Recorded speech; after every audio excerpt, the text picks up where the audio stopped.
अस्सलाम वालेकुम। कैसे हैं आप सब? उम्मीद करती हूँ आप सब खैरियत से होंगे और मैं भी अल्लाह के फजलो करम से खैरियत से हूँ। तो ये जैसे कि मेरे हस्बैंड की आदत है, वो मॉर्निंग वॉक पर जाते हैं डेली।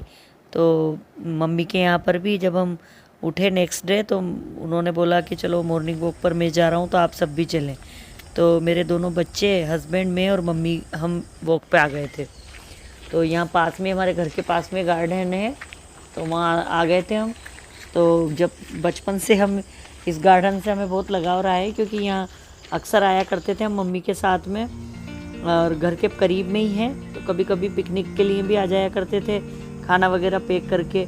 और यहाँ इतनी सुहानी सुबह लगी यहाँ पर, पुरानी सारी यादें ताज़ा हो गई हमारी। माशाल्लाह इतना खूबसूरत जगह हैं। और सुबह सुबह के वक्त पे जब सब लोग पता नहीं कहाँ से लोग, वहाँ पर बहुत लोग वॉकिंग के लिए आते हैं, तो उनको देख के एक अलग ही एनर्जी आती है बॉडी में, इतनी शानदार ज़बरदस्त।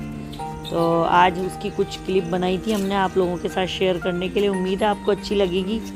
तो देखिए, आपके यहाँ हमारे कोटा का गार्डन है ये, और कितना खूबसूरत है, कितना मतलब हर चीज़ इसकी इतनी सिस्टमेटिक बनी हुई है कि अगर आप बच्चों को लेकर जाएं तो बच्चे इतने खुश होते हैं। और हम छोटे थे तब भी बहुत खुश होते थे जब जाते थे मम्मी पापा के साथ, और आज हमारे बच्चों को लेकर जाते हैं तो वो भी इतने ही खुश होते हैं। तो आज मेरी भतीजी नहीं आई, वरना वो भी आती है मम्मी के साथ और मेरी बेटी के साथ वॉकिंग के लिए। तो आज मैं और हस्बैंड के साथ दोनों बच्चे और मम्मी आए बस। तो ये हमें अंधेरे में आए थे हम लोग 5 बजे करीब, और हमें यहाँ घूमते घूमते करीब हम 6 साढ़े 6 बजे घर लौटे थे। तो 1 डेढ़ घंटे में हमने यहाँ खूब अच्छे से एंजॉय किया, बहुत शानदार। यहाँ लोग अपनी हॉबीज़ भी वो करते हैं, प्लेइंग ग्रुप होते हैं लोगों के, सिंगिंग का ग्रुप होता है। अभी तो कोरोना की वजह से सिंगिंग वगैरह तो शायद क्लोज़ हो गया, या फिर शायद संडे को होता है वो। तो उसमें लोग अपनी अपनी पसंद के गाने गाते हैं। वहाँ कोई सी बाउंडेशन नहीं है कि जो मेंबर है वही गाना गाएगा, आप कोई भी जाके वहाँ पार्टिसिपेट कर सकते हैं। और ये जो यहाँ तालाब बना हुआ है छोटा सा, उसमें इतने खूबसूरत खूबसूरत कमल के फूल हैं, बहुत ही प्यारे प्यारे, इतना प्यारा कलर का शेड है उनका। तो इतना देखने में भी आँखों को इतना सुकून मिला, और बहुत अच्छा है, अच्छी जगह है। तो मम्मी के करीब है, तो मम्मी वगैरह तो डेली आते हैं यहाँ पर वॉकिंग के लिए, लेकिन हम लोग तो कभी कभी जा पाते हैं। तो जब भी कोटा जाते हैं और ऐसा दिल चाहता है तो हम ज़रूर बाग में सैर के लिए जाते हैं। तो ये मतलब यहाँ के जो दरबार वगैरह के टाइम का ही बना हुआ है ये माशाल्लाह। और ये सफ़ेदा का पेड़ है, मुझे बहुत खूबसूरत लगा। और जब हम रात में यहाँ आए तो ये एकदम शाइन कर रहा था अंधेरे में, वाइट वाइट सा। और वहाँ से लौट के आने के बाद में हम लग गए थे फिर लंच की तैयारी में। तो उसके लिए आज हम बिरयानी बना रहे थे। तो बिरयानी के लिए ये चावलों को वॉश करके और एक पुलाव बनाया था हमने। बिरयानी तो नहीं बनाई थी, लेकिन पुलाव बनाया था। तो इसके लिए ये 2-3 बार मैंने चावलों को धो लिया था। और भाभी ने ब्रेकफास्ट वगैरह बनाया था, तो भाभी आज मैंने कहा चलो मैं पुलाव बनाती हूँ। तो वो एक्स्ट्रा जो काम थे वो कर रही थी, तो मैंने कहा चलो मैं थोड़ी सी हेल्प करा देती हूँ उसकी। तो ये मैंने ऑयल में प्याज और गरम मसाला डाल दिया। जब तक गोल्डन ब्राउन नहीं हो जाएंगे, ये मैं सब्ज़ी वगैरह काट लूँगी जो मुझे इसमें ऐड करनी है, क्योंकि मटन का पुलाव बनाएंगे। अखनी भाभी ने बनाई ली थी पहले, मैंने ये पीस लिया था। इसमें मैंने अदरक लहसुन और सौंफ धनिया ये पीस के मैंने इसमें शामिल कर दिया था प्याज में। तो इससे अच्छी खुशबू आ जाती है। और अखनी में भी प्याज और लहसुन डाला था बस। अखनी बॉईल करके रख ली थी। तो करीब ये 1.5 किलो मटन की पुलाव बनेगा, जिसमें मैंने 1.5 किलो ही राइस लिए हैं। और ये मिर्ची और टमाटो को कट कर लिया था ताकि मैं उसमें डाल सकूं, इससे अच्छा फ्लेवर आता है, टेस्ट अच्छा आता है। और हरी मिर्ची का जो फ्लेवर होता है ना, वो बहुत ही अच्छा लगता है पुलाव वगैरह में। तो बस ये काट कर, और अखनी ऑलरेडी तैयार थी, तो फटाफट से हमारा ये लंच भी बन चुका था। तो इसके साथ में खाने के लिए चटनी वगैरह बनाई थी भाभी ने, रायता भी बनाया था, और सोयाबीन की जो बड़ियाँ होती हैं उसको रोस्ट किया था। तो वो बहुत टेस्टी लगती हैं, भाभी बनाती है अक्सर। तो इस बार देखिए आप। और ये मैंने प्याज जो थे ये मैं फ्राई करने के पहले इसको थोड़ा सा बॉईल कर लूँगी, ताकि ये अभी मौसम बारिश का हो रहा है ना, तो ये एकदम से नरम नहीं होंगे, लॉन्ग लास्टिंग तक ये कड़क ही रहेंगे, कुरकुरे कुरकुरे, जो हम पुलाव बिरयानी में खाते हैं। तो जब कभी ऐसा मौसम होता है तो फिर मैं प्याज को हल्का सा बॉईल करके और फिर मैं फ्राई करती हूँ। तो अब मैं इनको प्याज को पानी में, उबलते हुए पानी में डाल दूँगी, ताकि ये एक बॉईल आने तक इसको हल्का सा पकाऊंगी, ताकि ये अच्छे से बॉईल हो जाए, और फिर मैं आगे की प्रोसेस करूँ आपके साथ, बताऊँ आपको। और अखनी में से जब मैंने प्याज और लहसुन निकाला था, तो वो प्याज लहसुन को मैं इसमें निचोड़ दूँगी, जो पुलाव की जो ये अखनी इधर भून रही हूँ मैं। और बस उसमें पानी डालने के पहले मैंने ये राइस जो धो के रखे थे, मैंने गलाए थे 15-20 मिनट के लिए, उनको भी मैंने इसमें ऐड कर दिया। और अखनी का जो पानी था वो, और एक्स्ट्रा पानी जो नाप के मुझे डालना है वो मैं डाल दूँगी। ये गोल्डन सेला चावल है, अच्छे बनते हैं इसके पुलाव वगैरह। और हमारे ये पानी ऐड कर दिया, नमक वगैरह टेस्ट कर लिया मैंने, और सब कुछ परफेक्ट था। इसमें मैंने रेड चिली पाउडर भी डाला है, दखनी मिर्ची जिसे कहते हैं, वाइट येलो मिर्ची, येलो पाउडर आता है, वो मैंने इसमें ऐड कर दिया है, नमक वगैरह सब।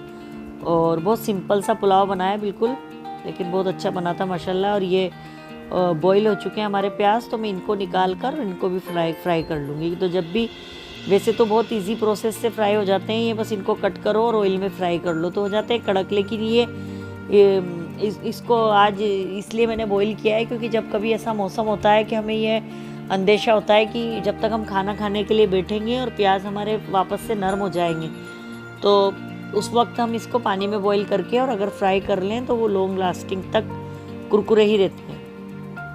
तो इस तरह से मैंने सारों को ड्रेन आउट कर लिया था, पानी में से सब प्याज को निकाल लिया था। और इधर मैंने ये अखनी का पूरा पानी इसमें ऐड करके राइस में, इसको भी मैं रख दूँगी कुक होने के लिए। और ये प्याज हमारे सारे हो चुके हैं। अब मैं इनको इतनी केयरफुली फ्राई करूँगी, आप देखना कि दूर से बिल्कुल, और आसपास कोई होना नहीं चाहिए, क्योंकि जब गीले प्याज उसमें डालेंगे हम तो बहुत तेज़ चारों तरफ उछलते हैं। आप देखना कैमरे में भी उसको कैप्चर किया है कि किस कदर बूंदें उड़ के आएंगी कैमरे के ग्लास पे। और आप देखना कि एकदम से ऐसा लगेगा जैसे बहुत सारे मच्छर उड़ रहे हो, तो एकदम से यहाँ तक भी इसकी ऑयल जो है वो उड़ के आया था। तो मैंने बच्चों को सबको हटा दिया था, मैंने बेटा हट जाना आप लोग, वरना हर्ट हो जाओगे इससे। और ये मुश्किल से 4 या 5 मिनट में हमारे ये गोल्डन ब्राउन हो गए थे प्याज, और कुरकुरे भी थे। तो इसीलिए इतनी लंबी प्रोसेस करी इसको कुरकुरे रखने के लिए। तो ये लास्ट तक कुरकुरे रहे थे जब तक हमने खाना खाया था। और ये हमारी पुलाव जो है वो भी दम पे लगने को तैयार हो चुका था, बस इसका पानी खुश्क हो जाए फिर मैं इसको दम पे रख दूँगी। और ये मैं प्याज को निकाल लूँगी। तो प्याज निकालने के बाद 5 या 4 मिनट में हवा लगने के साथ ही ये वापस से कुरकुरे हो जाएंगे बिल्कुल सख्त अच्छे से। और फिर होंगे भी नहीं, चाहे आप इसे नेक्स्ट डे भी खाएंगे तब भी ये कुरकुरे ही रहेंगे प्याज। तो पानी में बॉईल करने से ये होता है। तो जब कभी भी ऐसा मौसम हो, ये प्याज मोटे हों, बारीक कट नहीं हो पाए हों, तो आप उन्हें पानी में बॉईल करके और फिर से आप उन्हें फ्राई करेंगे तो वो ऐसे ही रहेंगे आपके प्याज। तो हमारे ये इस तरफ प्याज का भी काम हो गया है। और वो जो छोटा सा प्रेशर कुकर है उसमें भाभी पुलाव ज़र्दा बना रही है, मीठे चावल जिसे कहते हैं। तो आज ज़र्दा पुलाव खाने का दिल चाह रहा था हमारा, तो ये हो गया। ये देखिए बिल्कुल कड़क हो गया हमारे ये। और बाहर बारिश का मौसम है, उसके बाद भी देखिए आप ये। और ये जो बढ़िया भाभी ने मैरिनेट करके रखी थी उसको फ्राई कर रहे हैं हम। तो बिल्कुल जैसे रोस्टेड चिकन होता है वैसा इसका टेस्ट आता है और बहुत अच्छी लगती हैं। तो ये हमारे ये स्नैक्स के उस साइड डिश के हिसाब से ये हमने इसको फ्राई कर ली थी। तो बहुत अच्छी लगी थी, फटाफट हमने इसको फ्राई कर लिया था। और माशाल्लाह अच्छा लंच का अरेंजमेंट हो गया था, इतनी जल्दबाजी में भी किया क्योंकि मुझे आना था इसी दिन। तो जल्दी जल्दी में सारी तैयारियां की और हो गई थी। आप देखिए